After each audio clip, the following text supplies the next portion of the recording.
মা ফাতেমা নবীর দেখার জন্য যখন আসলেন, আমার নবী আয়েশা সিদ্দিকার হুজরায় এবার আমার নবী ডাক দিয়ে কয়, ফাতেমা ঘরের দরজায় তাকায়া দেখো না কে এসেছে। মা ফাতেমা একটা দৌড় মাইরা কয়, আব্বা ও আব্বা ও ইয়া রাসূলুল্লাহ। এমন মানুষ আর জীবনেও দেখি নাই, যার পা হলো জমিনে আর মাথা হলো আসমানে গো। এবার আমার নবী ডাক দিয়ে বলে, আয়েশা মেহমান এসেছে, মেহমানকে ঘরের মধ্যে বসার জায়গা দিয়ে দাও। মা ফাতেমা ডাক দিয়ে বলে, নবী গো এই লোকটা কেডা গো? আমার নবী বলে, ইনি হল মালাকুল মউত আজরাইল। ইনি সন্তান থেকে বাবাকে কাইরা লইয়া যায়, বাবা থেকে সন্তানকে কাইরা লইয়া যায়। যেই মাত্র আমার নবী বলছে, ফাতেমা এত সন্তান থেকে বাবারে কাইরা লইয়া যায়, বাবা থেকে সন্তানকে কাইরা লইয়া যায়। মা ফাতেমা কয়, নবী গো হইলে আপনি নাই, নাইলে আমি নাই, নাইলে হাসান নাই। আমার নবী ডাক দিয়ে কয়, ফাতেমা আজরাইলকে কথা বলার সুযোগ দাও। এবার আজরাইল আলাইহিস সালাম আমার নবীর কাছে আইসা কয়, ও নবী গো, নবী গো আল্লাহ আপনারে সালাম দিছে। আর বড় করে বলেন না সুবহানাল্লাহ। নবীরে সালাম দিছে কে? ও বন্ধু, আল্লাহ আপনার সালাম দিছে। আমার নবী সালামের উত্তরটা নিলেন। আজরাইলের ডাক দিয়ে কয়, নবী গো আল্লাহ আমারে পাঠাইছে, আপনি যদি চান দুনিয়াতে সারা জীবন থাকবেন, আর যদি চান আপনাকে আল্লাহর দরবারে নিয়ে যাওয়ার জন্য পাঠাইছে। আমার নবী বলে, আজরাইল আমি চলে যাব, কোনো আপত্তি নাই, আল্লাহর হুকুমের বাইরে কোনো আওয়াজ নাই, আমি চলে যাব আল্লাহর ডাকে। কিন্তু আমার একটা কথা আছে। কয় কি? কেন তাহিরি নবী নবী করে, কেন মোস্তফা নবী নবী করে, কেন দৌলত নবী নবী করে? ভাইয়ের নামটা কি? কেন আবু সাইদ খান সাহেব কেন নবী নবী করে? চেয়ারম্যান সাহেব কেন নবী নবী করে? আমার টিটু কেন আজকা ইসলামের ছায়া তুলে নবীর কালিমা পড়ার জন্য মাহফিলে হাজির হইয়া গেছে? বন্ধুরে একটা সেকেন্ডের জন্য আমার নবী তোমারে বলে না। আমার নবী দুনিয়াতে আইসা কই, উম্মতি যাওয়ার সময় আজরাইল রে এমন একটা কথা কইছে, আজরাইল তুমি আমারে নিবা অসুবিধা নাই, কিন্তু তোমার লগে আমার একটা কথা আছে। কয় কি? কয় কিয়ামত পর্যন্ত যত উম্মত হবে আর আসবে আর যাবে, সকল উম্মতের জান কবজ করতে যত কষ্ট হবে গো, সব কষ্ট তুমি আমি নবীরে দিয়া দাও। এরপর আমার উম্মতের কষ্ট আমি সহ্য করতে পারবো না। ওরে মরণ কেমন কষ্ট জানোনি? 7 সমুদ্র 13 নদীর পানি মুখের মধ্যে ডাইলা দিলেও সাকরাতুল মউতের কষ্টের তৃষ্ণা তোমার মিটবে না। তোমারে আজরাইলে রুহুটা নেওয়ার সময় হাড্ডিগুলা যে ভাঙ্গা যাইব, দুনিয়ার কোনো সার্জারি দা তোমার ভাঙ্গা খুঁজা পাইব না। তোমার রগগুলা যে সিরা যাইব, পৃথিবীর কোনো মেশিন দিয়ে আর রগ জোড়া লাগাইতে পারবে না। তোমার শরীরে তাজা রক্ত যে পানি হয়ে যাইব।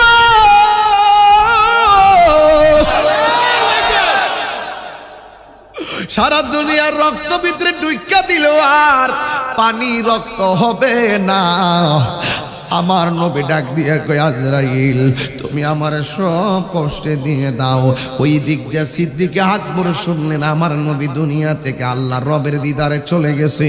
হযরতে ওমর হাতের মধ্যে তলোয়ার নিয়া ডাক দিয়া কই, যে বলবি আমার নবী দুনিয়া থেকে বিদায় হইয়া গেছে, তারে আমার তলোয়ার দিয়ে কল্লা ফালাইয়া দিব। নবী কোনোদিন যাইতে পারে না। জোরে জোরে কি আল্লাহু আকবার বলা যাবে না? ও আব্বু রে আব্বু, আবু বকর কয়, উমর শান্ত হও, এভাবেই তো যেতে হবে। কিন্তু উমরকে ডাক দিয়ে কয়, শান্ত হও। উমর বলে মানি না। কয়, শান্ত হও। উমর বলে মানি না, আমার নবী যাইতে পারে না। আমার নবীরে দেখলে ক্ষুধা দূর হইয়া যায়। নবীর পিছনে নামাজ পড়লে অন্তর উজালা হইয়া যায়। ওই নবী চলে গেছে, আমরা থাকবো কেমনে? এবার আবু বকর সিদ্দিক কোরআন থেকে তেলাওয়াত শুরু করে দিছে। যেই মাত্র উমরের সামনে আল্লাহর কালাম তেলাওয়াত শুরু করলো, উমরের অশান্ত মনটা সেকেন্ডে শান্ত হয়ে গেছে। জোরে জোরে কি আল্লাহু আকবার বলা যাবে না? Birampur HD media, the Islamic YouTube channel. আমি পাইতে গিয়া কিছু বিলম্ব হয়েছে, কিন্তু হারাইতে যাইয়া আমার বিলম্ব হয় নাই। এখন বলবেন হুজুর, সেকেন্ডে সেকেন্ডে আপনি কি হারাইতেছেন যেটা হারানোর পরে আর ফিরে আসে না? জবানটা বলে খুলে বলেন, এই হারানোর নামই হলো আপনার আমার জিন্দেগির হায়াতের সময়। কথা বলেন ঠিক না? পাইতে গিয়ে অনেক সময় যায়, হারাইতাছি আমার জীবন। যা পাইতেছি সব ক্ষণস্থায়ী, আমার জীবনটা চিরদিনের জন্য বিদায় হয়ে যাবে, আর আমার জীবনে ফিরে আসবে না। এক যুবকের দল পায়ের মধ্যে হাত দিয়ে বইলা যায়, এই মাহফিলে এসেছেন, মুখ আছে কথা বলা যায়, সব জায়গায় কথা বলা যায় না রে বাবা। চোখ আছে দেখা যায়, সব দেখা যায় না। হাত আছে ধরা যায়, সব ধরা যায় না। বন্ধুরে আমার, ও ফরদাবাদের বাবা, একটাবার খেয়াল করেন। মা বোনরা মনে আসছে আজকে, তাইলে আমার মা বোনরা পর্দার আড়ালে আসে না নাই? মা, ও মা, তোমারই বলি, মাগো মা, তোমারই বলি, আমরা তো তোমার পেট থেকে আসছি গো মা, অনেক যন্ত্রণা তোমার দিয়াইছি গো মা। কিন্তু একটা বার খেয়াল করেন, হাদিস শরীফের মধ্যে বাবার কথা বলছে আমার আল্লাহর হাবিব একবার, আর মায়ের কথা বলছে আল্লাহর হাবিবি 3 বার। জোরে কি সুবহানাল্লাহ বলা যাবে না? কিছু কিছু নারীরা মাঝে মাঝে টিএসসির মরে গিয়া সমান অধিকার চাই। এই পুরুষের যেই অধিকার, আমাদেরকেও সেই অধিকার দেওয়া লাগবে। ওরা মনে করে ওদেরকে বুঝিস ঠকানো হয়েছে। না গো না, ও মা, তোমাকে ঠকানো হয় নাই। তোমাকে ঠকানো হয় না কেন জানোনি? তোমাকে যে ভোগ করবে, তোমাকে যে নিয়ে যাবে, তোমাকে মহারানা দিয়ে সম্মান দিয়ে নিয়ে যাবে। ঠিক কি না রে বাবা? 2 নম্বর হলো তোমার বাবার বাড়িতে তোমার অংশ আছে, তোমার স্বামীর বাড়িতে গেলেও তোমার অংশ আছে। শুধুমাত্র তাই নয়, আল্লাহর হাবিব বলেছেন আল জান্নাতু তাহতা আকদামিল উম্মাহাত, মায়ের পায়ের নিচে সন্তানের জান্নাত। ও মা, আমার আল্লাহর হাবিব তোমার কদমের নিচে সন্তানের জান্নাত রেখে দিয়েছে। এই জন্য আম্মা, ও আমার মা, পায়ে ধরে বলি, দুনিয়ার তাইলে বেতাইলে হাওয়া গরম হাওয়ায় দৌড়াদৌড়ি করিও না। কারণ তোমার আসল নায়ের কিন্তু বানসারামপুর থেকে ফরদাবাদ নয়, ফরদাবাদ থেকে রামচন্দ্রপুর নয়। তোমার আসল নায়রের ঘর হলো নীরব একটা জায়গা, ওই জায়গার নাম হলো অন্ধকার কবর। কথা বলেন ঠিক কিনা? এই জন্য এই জিনিসটা যখন কাহারও চোখের সামনে থাকবে, নবীর শান গাইলে তার ভালো লাগবে, ওলি আল্লাহর শান গাইলে তার ভালো লাগবে, মা বাবার শান গাইলে তার ভালো লাগবে। যুবকের দল, আমরা আজকে বেসামাল হয়ে গেলাম একটা মাত্র কারণে। আমরা সবাই বেসামাল হয়ে গেছি, দুনিয়াদারির জন্য পাগল হয়ে গেছি। যুবকের দল, মাল্লাহুল মাওলা ফালাহুল কুল, যে আল্লাহর হয়ে যায় চাষে আর সারাটা পৃথিবী তার হয়ে যায়। ঠিক কিনা বলেন? এই জন্য আমার কিশোর বয়সের বাবাদেরকে বলবো, যুবকদেরকে বলবো, আমার নবীর একটা হাদিস মুখস্থ রাখেন। ওই হাদিসটা হলো আলা আলা ঈমানা লিমান লা মুহাব্বাতাল্লাহ। আমার নবী বলেছেন, যার অন্তরে আমি নবীর মহব্বত নাই তার ঈমান নাই। ঈমানটা বড় দামি সম্পদ রে বাবা। যার ঈমান নাই তার আমলের কোনো দাম নাই। কথা বলেন ঠিক কিনা? ওই গভীর মনোযোগ। আমি বলি না, আমার আল্লাহর কোরআন কয়। আমার আল্লাহর কোরআন বলতেছে ওয়াল আসরি ইন্নাল ইনসানা লাফি খুসর। আল্লাহ রাব্বুল আলামিন অনেক কসম করেছেন কোরআনে। এক জায়গায় আমার আল্লাহকে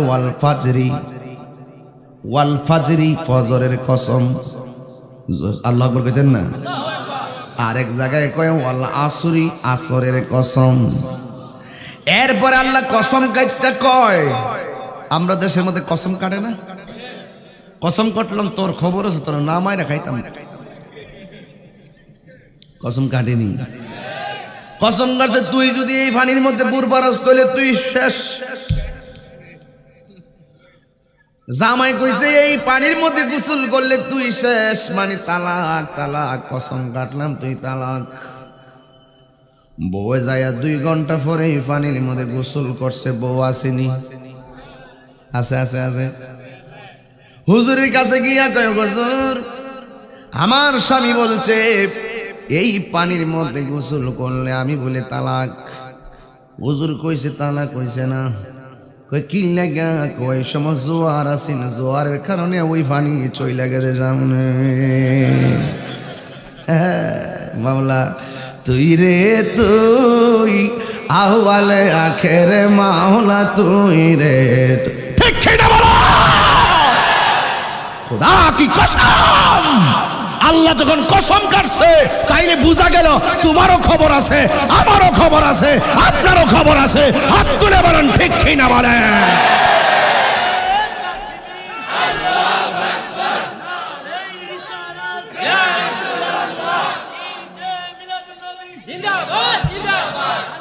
সাউন্ড ঠিক করেন। আল্লাহু আকবার জোরে গান। আল্লাহ বলে আসরের কসম। কসমটা খাইছে কেডা? আল্লাহ কয় কসম ইন্নাল ইনসানা লাফি খুসর। নিশ্চয় এই পৃথিবীতে যত মানুষ আছে সব মানুষ ক্ষতিগ্রস্ত। আল্লাহ কসম কাইটটা গয় আমি আল্লাহ মানুষ বানাইছি, এই মানুষ ক্ষতিগ্রস্ত। আমি আল্লাহ কসম কাটলাম। আল্লাহ যদি কসম কাইটটা ক্ষতিগ্রস্ত, কোনো বান্দা লাভবান হওয়ার সম্ভাবনা কত পারছেন? আসেনি রে বাবা। আল্লাহ ডাক দিয়া কয় সব মানুষ ক্ষতিগ্রস্ত। ও আল্লাহ এত মায়া কইরা বান্দা বানাইলা, তুমি আবার ক্ষতিগ্রস্ত ঘোষণা করলা। আল্লাহকে শর্ত আছে, 2টা কন্ডিশন যারা গলার মালা বানাইব। এই সূরার মধ্যে আমার আল্লাহ বলতেছেন ইল্লাল্লাযীনা আমানু ওয়া আমিলুস সালিহাতি ওয়া তাওয়াসাউ বিল হক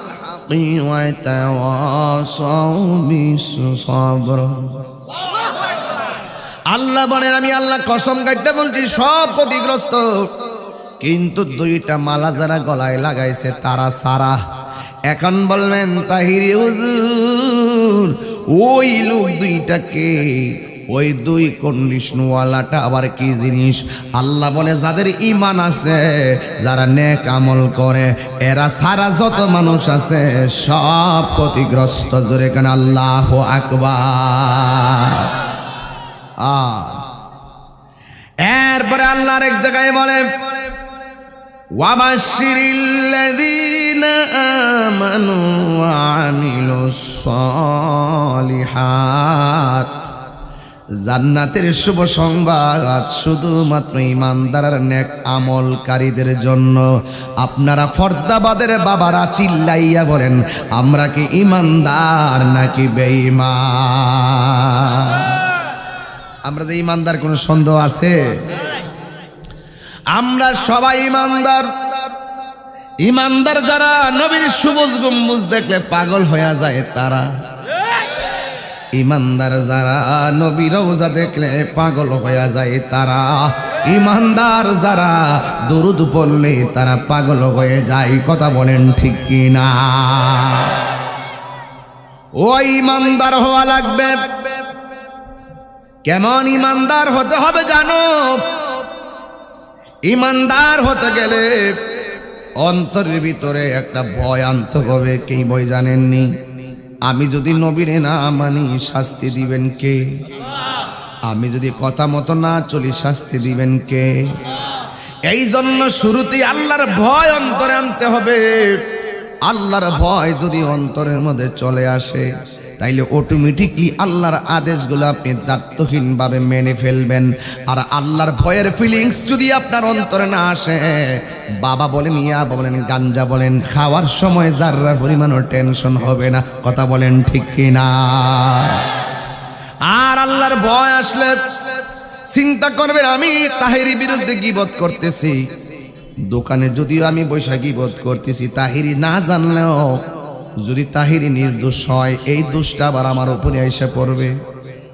আমি যদি তাহিরির মা বাপ তুল্লা গালি দেয়, নবী বলেন যারা পরের মা বাবাকে গালি দেয় ওই গালিটা তার নিজের মা বাবার উপরে এসে পড়ে যায়। এই জন্য আপনি যার সমালোচনা করবেন, খবরদার খবরদার সমালোচনা করবেন না। কারণ যারে আপনি সমালোচনা করে কষ্ট দিলেন, এমনও হতে পারে ওই লোকটার আগে আপনার মরণ হয়ে যেতে পারে, ক্ষমা চাইবার সুযোগটাও আর নাও হতে পারে। কথা বলেন ঠিক কিনা? এই জন্য আমার যুবক ভাইয়েরা, আমার মুরব্বীরা, ধাপে ধাপে আমি মূল ঘটনার দিকে চলে যাচ্ছি। আমাকে বলা হয়েছে হুজুর সব দিক দিয়ে টাচ দিয়ে আওয়াজ করবেন, এই জন্য আমি সব দিক দিয়ে টাচ দিচ্ছি রে বাবা। বন্ধু, অনুরোধ অনুরোধ অনুরোধ করে বইলা যাই, আমার নবী আপনার নবী রাহমাতুল লিল আলামিন আমাদেরকে এসে বলেছেন আল্লাহর ইবাদত করো, নবী আমি নবী পাকের গোলামি করো। আর আজকে আমার আল্লাহর হাবিব যখন বারবার বলছে দুনিয়াতে আইসা আল্লাহর ইবাদত করো, কিন্তু আমার নবীরে মানে তো নাই, বরং নবীরে পাথর মেরে রক্ত দিয়ে লাল কইরা ফেলাইছে। জোরে কি নাউজুবিল্লাহ বলা যাবে না? নবীরে মারে, এই বাঞ্ছারামপুর নবীরে মারে। আচ্ছা, আমরা ফরদাবাদের মানুষ যদি নবীরে পাইতাম, মারতাম না চুমা লাগাইতাম? কদমে পড়ে যেতাম, কদমে পড়ে বলতাম জন্ম আমার নবীর যুগে হলে কেমন হতো, জন্ম আমার নবীর যুগে দুনয়নে রসুল পাক দেখিলে কেমন হতো, জন্ম আমার নবীর যুগে আসিত ভেসে হজরতে বেলালের মধুর আজান, সেই আজানে ছিল এমন প্রেম মুগ্ধ রহমান, দয়াল নবীর পিছে নামাজ তো, দয়াল নবীর পিছে নামাজ পড়লে কেমন হতো, দুনয়নে রসুল পাক দেখিলে কেমন হতো, দুনয়নে রসুল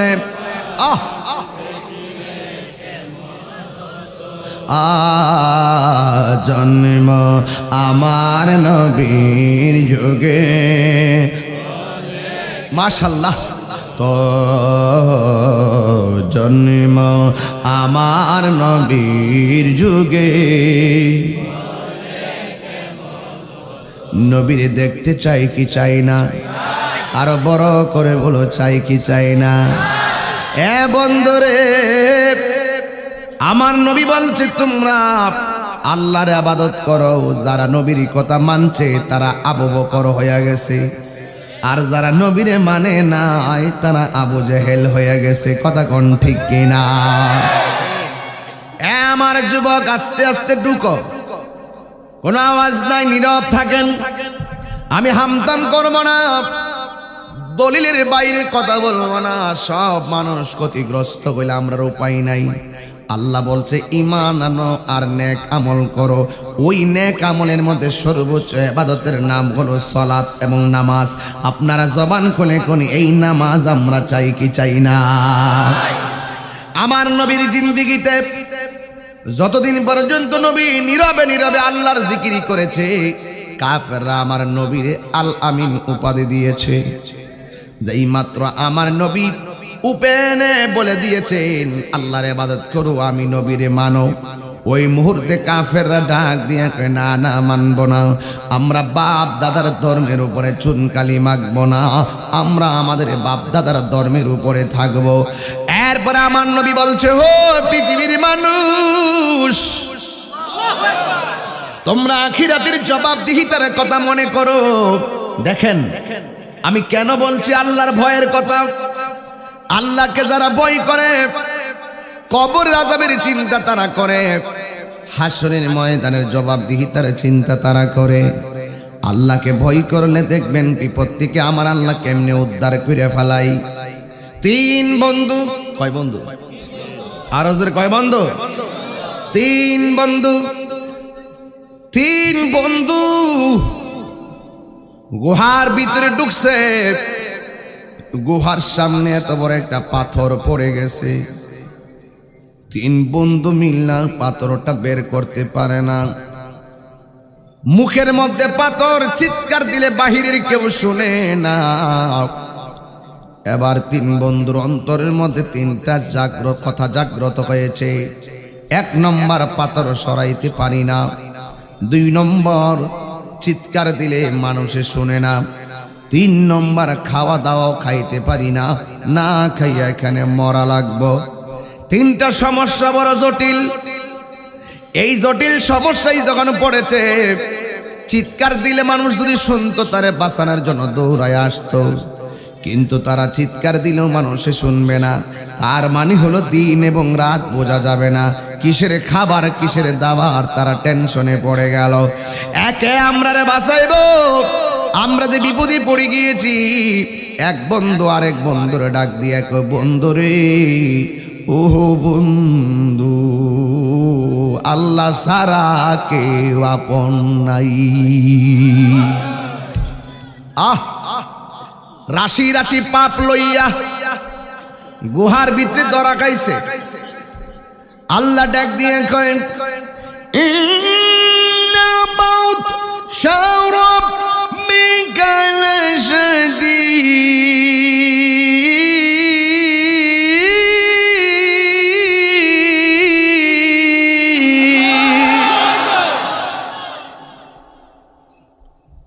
তেলাওয়াত করছি দিকে কি খারাপ লাগছে?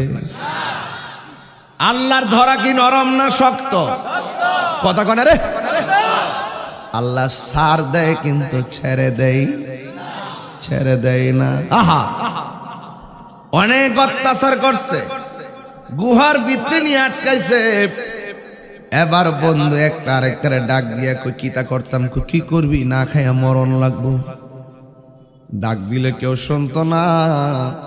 এখন আরেক বন্ধু ডাক দিয়ে কই, দোস্ত একটা কাম করি, জীবনে যদি কোনো ভালো কাজ করে থাকি, ওই ভালো কাজটারে পুঁজি বানাই আল্লাহরে ডাক দিয়ে দেখি আল্লাহর দয়া হয় কিনা। জোরে কে সুবহানাল্লাহ বলা যাবে না? এরপরে এক বন্ধু গুহার ভিতরে তাইকা আল্লাহর ডাক দিয়ে কি, আল্লাহ, আমি একটা মেয়ের প্রতি আসক্তি ছিলাম, একদিন মেয়ের পিছনে ঘুরলাম, মনের আশা পূরণ হয় নাই।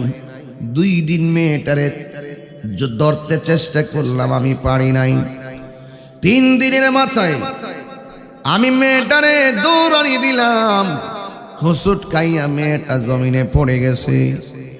ওই মুহূর্তে আমি তার শরীর থেকে ওড়নাটা টান দিয়া ছোটায় ফালাইলাম, বডি দিকে কাপড়টা খুইল্লা ফালাইলাম, মাটির মধ্যে তারে ধাক্কা মেরে ফালাইয়া আমি তারে ভোগ করার জন্য গেলাম। মেয়েটা ডাক দিয়া কইছে, আল্লাহর বান্দা শুনেন, আমি দূর দিয়া অপারগ হয়ে গেছি, আর যাইতে পারি নাই, মাটিতে পড়ে গেছি, শক্তি হারায় গেছে, আমি এখন আর আমার কোনো পাওয়ার নাই।